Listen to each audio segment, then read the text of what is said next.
Good morning from the stunning hills around Gunung Batukaru. We're on the west side of Gunung Batukaru in the area of Pupuan. That there is Gunung Batukaru. It's one of the big mountains in Bali, and it's something you can actually hike if you really want to. But the west side of Gunung Batukaru, where I am now, is largely unexplored. Well, you could say little explored. People do come here to stay, to hike, to have a look around, but it's not that popular with visitors to Bali. So today I'm going to have a little bit of a look around the town of Pupuan. I'm going to head to the traditional market, show a couple of religious sites, and generally get a feel for what it's like in this area. First of all, I'd like to say it is a stunning, stunning area. Lots of rice fields, jungles. The accommodation I stayed in last night was fantastic. It's a little sort of camping / glamping place. You can bring your own tent and camp there on a pad, or you can get a little tent with a tiled roof so you don't get wet in the middle of the night. It's a fantastic place. It feels good. It doesn't have that many visitors, and I want to know why. Let's go and check it out. So we've rolled up at the Pasar Tradicional in Pupuan. I'm in my most fashionable gear. I've got long johns underneath a pair of shorts. It look like an idiot, but it's cold, especially on the motorbike coming here. It's freezing. I'm normally wearing a decent shirt. Now I'm just wearing a jumper because it is so cold. First thing I'm noticing is some of these old buildings look quite nice. The old painted signs like Tastiest plastic, and this is a big sign up here saying Pasar Rakyat Pupuan, which is community market. And then through up here, it says Pasar Tradicional, the old traditional market, which is what we want to look at. Now around here, there are lots of places, hello. There are lots of places to eat as well. So if you want to have brekkie, you can do that too. Oh, look at this. Here we go, look at this. Beautiful. All the canang sari being made. This is what we want to see. Beautiful. Hello. Hello, good morning. Good morning. Oh. Sibuk semuanya. Bikin canang ya. Hello. Hello. Enggak. Mau lihat aja dulu. Oh, some good fruit there. Look at this beautiful fruit shop. Beautiful quality fruit. That's the sort of fruit that I need in Sanua. Really good quality. Love that. Yeah, beautiful. Just have a little walk around, see what we can find. Oh, little red shallots, buckets of them. You've got the little dried fish. All different types of kerupuk. Lots of veg down here. Look at this. Just tiny.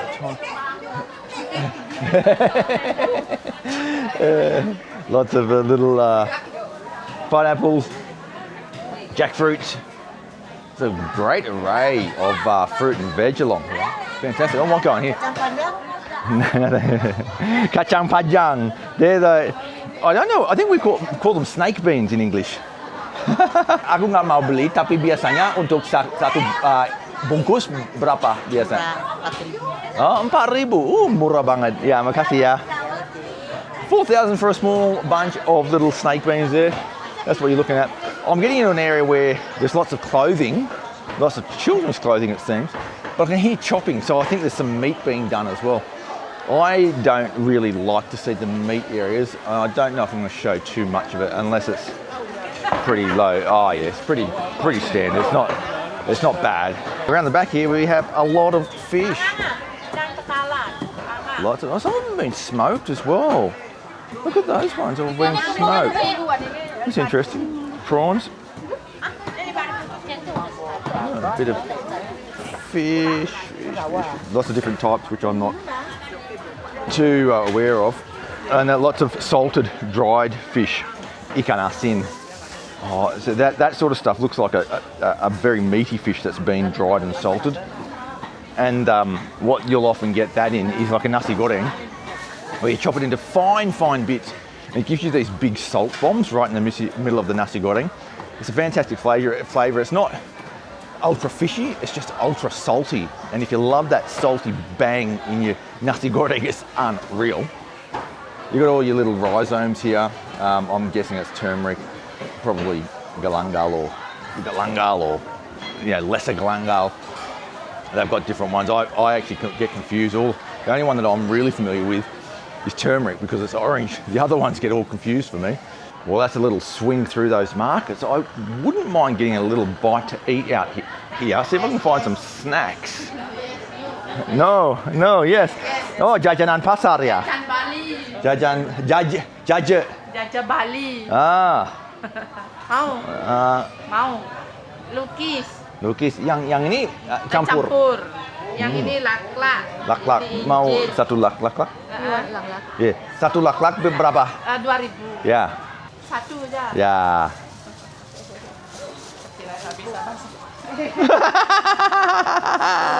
Nggak apa-apa. Ya, makasih. A bit of a snack right there. As I was saying, there's actually little warungs around here as well, which I wouldn't mind having a look at a little bit. For example, this one's a warung babi guling over here. I don't know how fresh it is, but it looks pretty good. But there's lots of different warungs doing little satays or nasi campur or like that's just everything you'd want. It's actually this is one of the things I miss about some traditional markets these days. A lot of that jajanan or even warung food is not really there anymore. It is, but it's not as comprehensive as this one. Like this is a place where people are coming to go and eat for breakfast, and there's lots of places. So I've dropped in a little warung where they've got everything. Pak, minta kopi susu juga. Yeah. Kopi susu. Saset or we make? Bikin sendiri. Okay. Yeah. Okay. Yeah. And they've got gorengan, so we're going to try a selection of gorengan here. We're going to try one pisang goreng. Yeah, banana Banana fried. bread here. And then we're going to try the tahu isi. We see inside with food. So that's tahu isi. And then we have the ote. That's nearly lost the whole pile there. I'm going to get two ote. Oh no, okay. Ote. And that one, in Indonesian you say bala. And then there's jajanan pasar as well. There's bakpao, there's a little, I think talam, maybe. They're all very similar. I always forget the names of them, but I think that's talam. We'll get one of those as well. Itu talam, Pak? Talam bukan? Apa Yeah, namanya? jajolang. The guy doesn't know the name of it either, but it's a green one with the coconut on top. So we get a little... Sorry, but then coffee milk with sugar or not? No sugar. No sugar. Okay. So that's the little haul that we've got. A few little fried bits. We're going to check it out. Okay, ote first.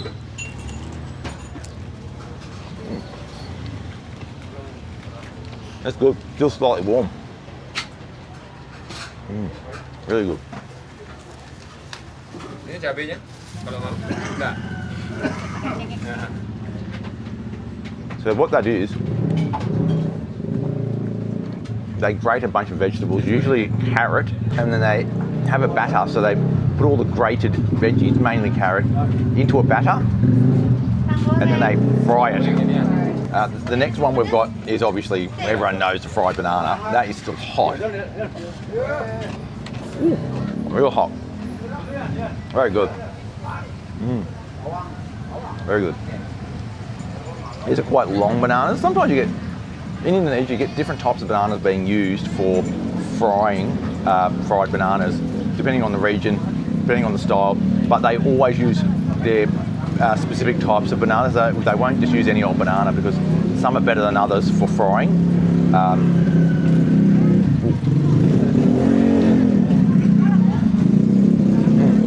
That's good. This one is tahu isi. It's deep fried tofu with a bit of veg inside. Oh, hot.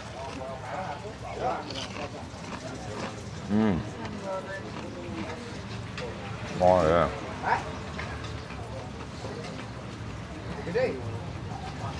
The crunch on that. So good.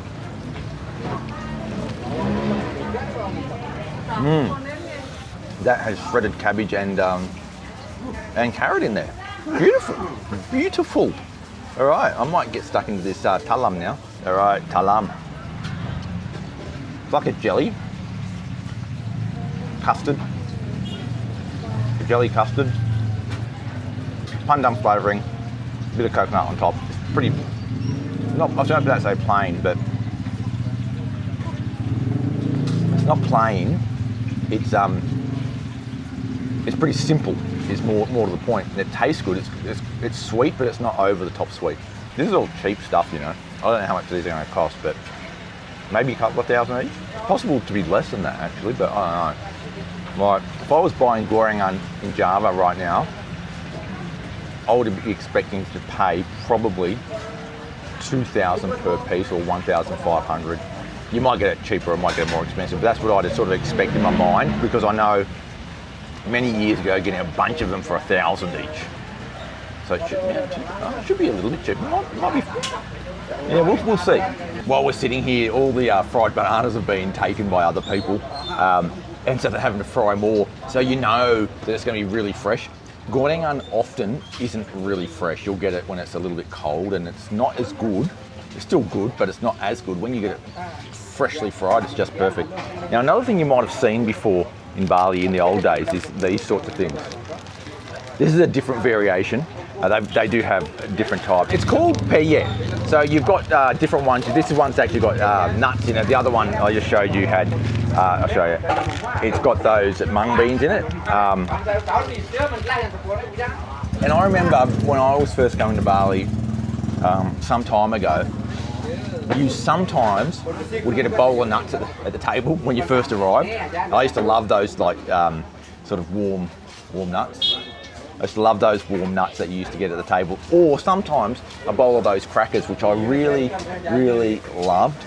I don't see it much anymore. I mean, I don't see it at all anymore. If you go to a warung now, you don't really get that, which I sort of lament a little bit because I really enjoyed. Well, it's one of the sort of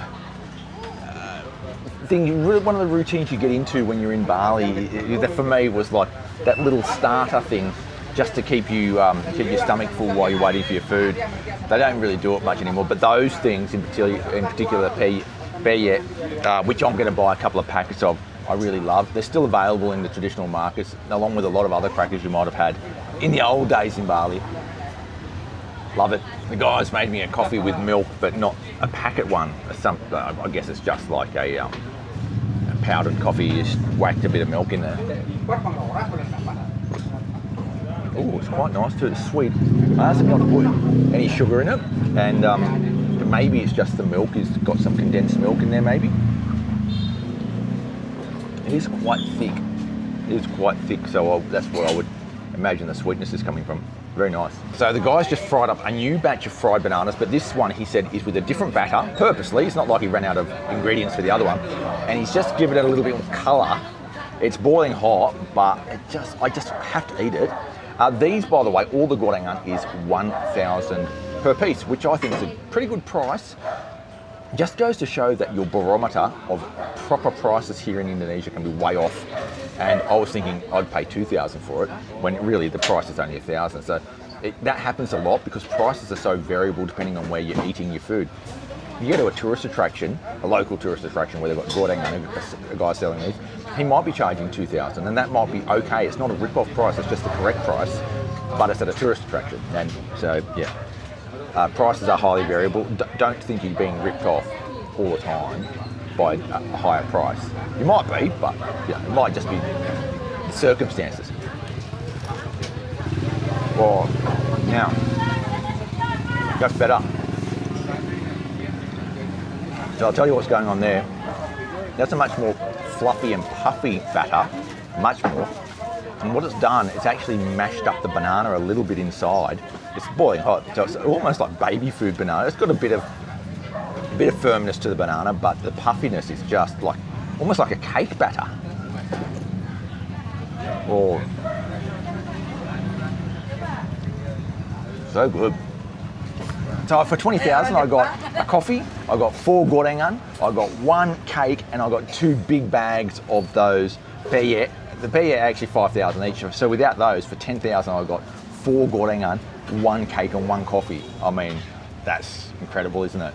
Moving on from the market, we're at Vihara Dharma Giri. Vihara is an Indonesian word that is used for Buddhist temples. This is a Buddhist temple right here in the middle of Bali, in a place that you'd not really expect, and I want to see what it's all about. One of the things in this place is that you aren't allowed to wear hat and sunglasses out of respect, which I'm absolutely following. We'll have a look over here, and there's Mount Batukaru, but better still, isn't that just spectacular? A reclining Buddha. I think they call it a sleeping Buddha, but it doesn't look to be asleep.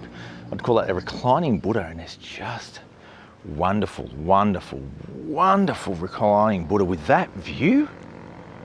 I mean, you can hardly believe it. Absolutely fantastic. It's interesting because I wouldn't have thought there'd be much or many Buddhists here in Bali, except perhaps from the Chinese community. So I'm not sure who the main people who are worshipping here are. And it's a little bit of an interesting place to have a reclining Buddha, but I'm all in for it because it is beautiful.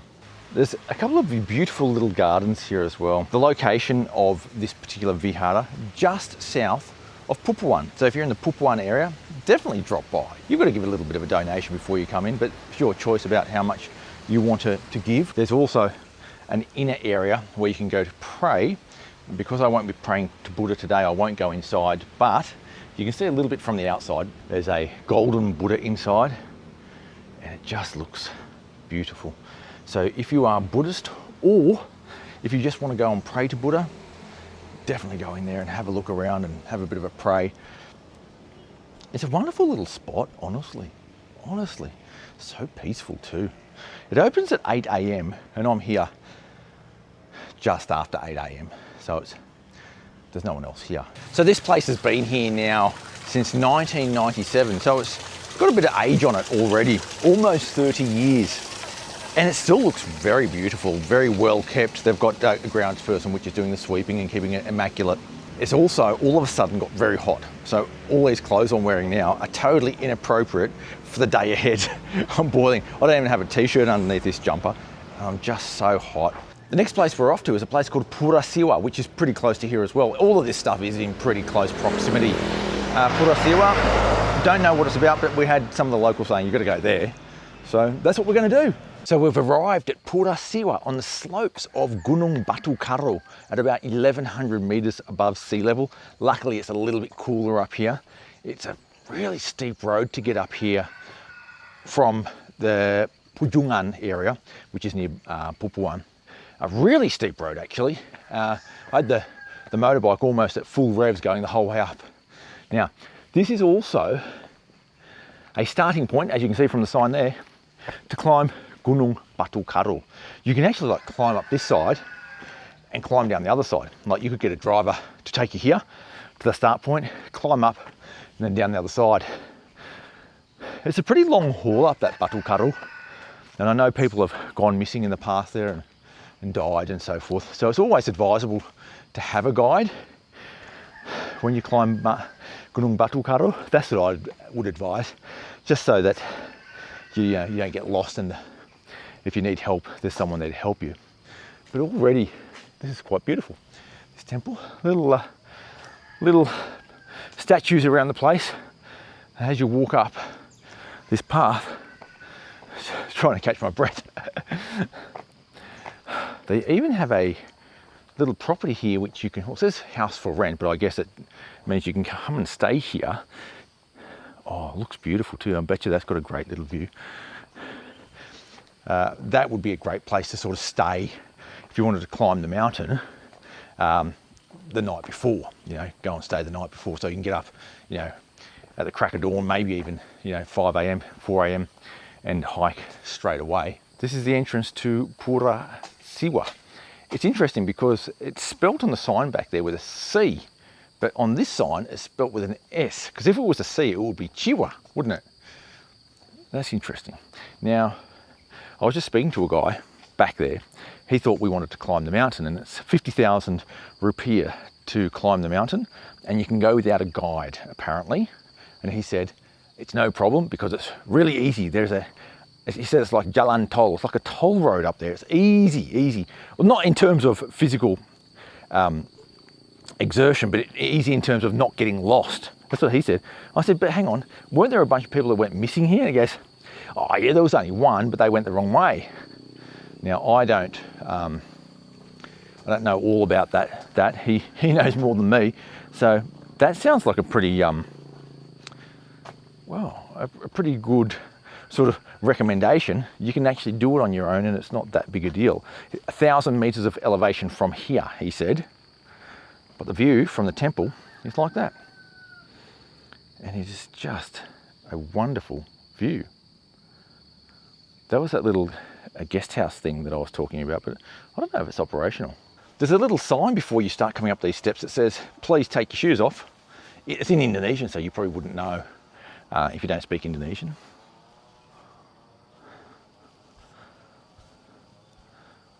But isn't that incredible? That is a Shiva. That's why it's called Pura Siwa. It's quite beautiful. Quite beautiful.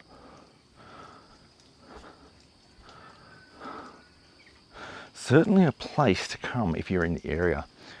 And there's an old man in a sitting pose meditating up here. That is these are the sorts of places I really love. They're the sorts of places which are not that famous, but they're good. Not famous because they don't have the big draw of a massive view with a big platform where you can get an Instagram shot. It's not that sort of place. It's more of a place to enjoy nature, have a look at a beautiful statue. I mean, the view's good too, but it hasn't got that real Instagram appeal. And that's what I like about it. It's sort of a little bit alternative. I just go around here. What's around the side? This little hut. I don't know if someone's living in that thing. There's a toilet. What else have we got around here? No, just a toilet with a view. Just like that. It's very lush around here. A lot of coffee plantations. Apparently in the season when the flowers bloom, and it's not for long. When the coffee flowers bloom, there's a real fragrance in the air. I was just driving along the road near Blimbing, and I came across, well, I saw out of the corner of my eye these rice terraces, and don't they look absolutely wonderful? Just so neat and tidy. They actually curl around the back as well. I'm not really sure how to get in there. I mean, I'm just on something like a dirt path at the moment. There's a bit of concrete on there next to a stream. I just pulled off down a little side track to have a look. It's just beautiful.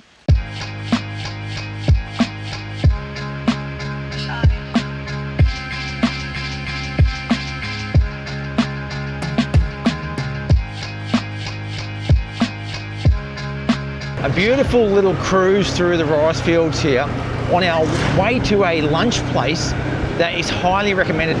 Truly Balinese, again in the rice fields.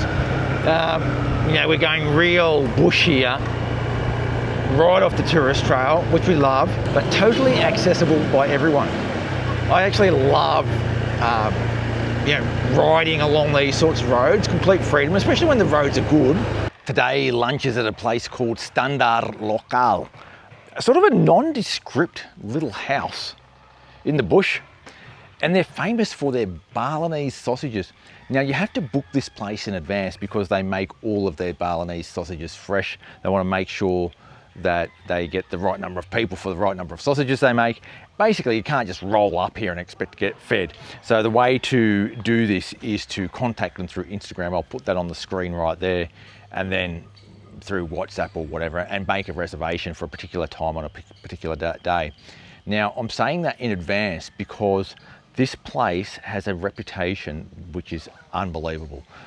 I hope it lives up to that reputation. Standar Lokal, urutan babi asap, so smoked pork sausages. They are cooked in this thing, these Castrol 40-gallon drums, and I can hear something bubbling away. I can hear fat bubbling away.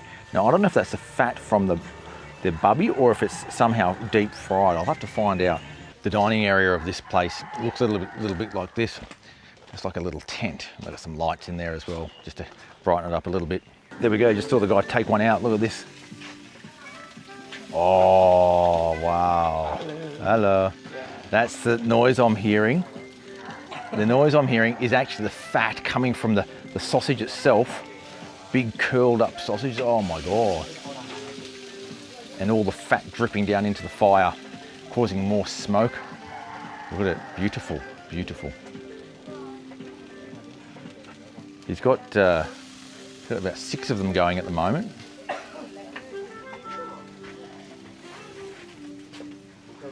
This is another one of those places which, you got to be careful with these too. I sat on the end of that board and it just flung straight up. It's not attached. But this is another one of those places which is like quite famous with locals. It's interesting, in Bali in particular, there's a whole different form of tourism, a different sort of lane of tourism where they are doing all these other things that sort of are different to what international tourists are doing.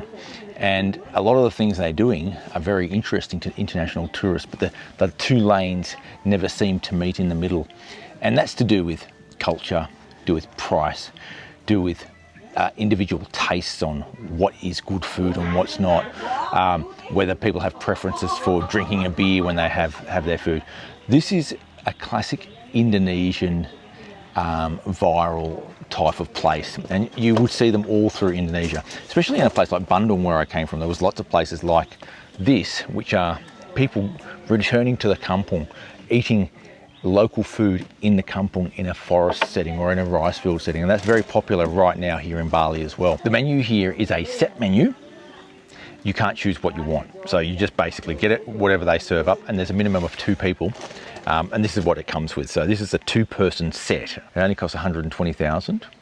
And we have basically pork sausage. I mean, it looks like chorizo when you look at that chopped up. That is urap or lawar or one of those things. I mean, it looks like urap, it's veggies. Then you have pork skin or puffed up pork skin. You've got a lot of sambal. You've got a chicken dish there that I'm not sure of the name of, and then you've got some white rice. Let's get stuck in. Just to clarify, that is ayam asap or smoked chicken. There's no specific name for that dish, and it's quite dark, and I guess that's coming from the smoke, and I assume it's going to be very, very smoky looking, given the look of that. Now, the sausage itself, my mouth's watering as I'm talking about it. The sausage itself seems to have been chopped up and then fried again after it's already been cooked. And that's what a plate of food looks like. A bit of sambal, a bit of chicken, a bit of lawar or urap, a bit of sausage, and a bit of kerupuk, kulit babi. First up, I need to try that sausage because that's the specialty.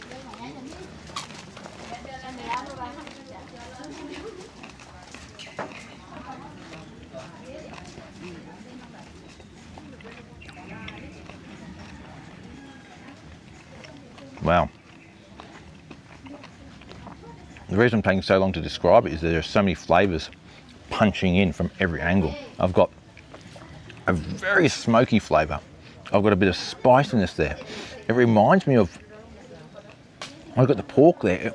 It's got all the fat in there. It reminds me of something, but I'm not sure. It is such an incredible, incredible taste. Okay, smoked chicken. Straight up, juicy, smoky, beautiful. Bit of the kerupuk. Oh, that's good too.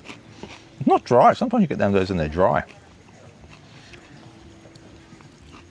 A bit of the veg, pretty standard, quite nice. Unreal. This is an unreal dish. If you've got a chance to come here, please do so, because that sausage in particular is phenomenal, phenomenal. A couple of notes on the food here. It is on the spicy side, so if you don't like spicy, you're probably not going to like this place. I think it's quite spicy, but totally doable, and it makes it so delicious. The other point to note is that I think this is the best sausage I've ever eaten in my life. I think it's one of those places that you should come out of your way for. It's not something that you might do on the way to somewhere else. So Even though I'm doing this as part of a bigger journey, I would recommend coming here just for the day trip. It could cost you a bit in transport costs, but it's totally worth it. And on the way back, you can drop in at a few tourist attractions on the way. Beautiful, beautiful food, total experience. And if you love food, you love trying local food, this has to be one of the ones that you try, even though it's a long way from anywhere. I'll put a little map up there so you can see where it is, but it's probably going to take, from a place like, you know, Kuta or Sanur, it's probably going to take a couple of hours to get here. But totally worth it. Like, totally worth the trip. I would come here just for this food, just to try it out, at least once. Brilliant. Cruising around some of Bali's lesser known spots and going inland up into the hills. There's just nothing can beat it, really. I absolutely love to come to these sorts of places. I love it when I discover food which just hits the spot like this place. I've really enjoyed the trip up here in the mountains. You can actually get a lot done if you're quite mobile during a day up in the mountains. If you've got your own transport, great. If you haven't, if you need a car and a driver, you can still do it quite easily. You'll just need to be quite specific about where you want to go and where you want to stop, and perhaps plan a little bit more carefully so the driver knows where he's going. Look, thanks for coming along for the ride today. Thanks for watching. Make sure you hit that subscribe button to keep up to date with all things Sanur and the rest of Indonesia. I'll catch you next time, and sampai jumpa.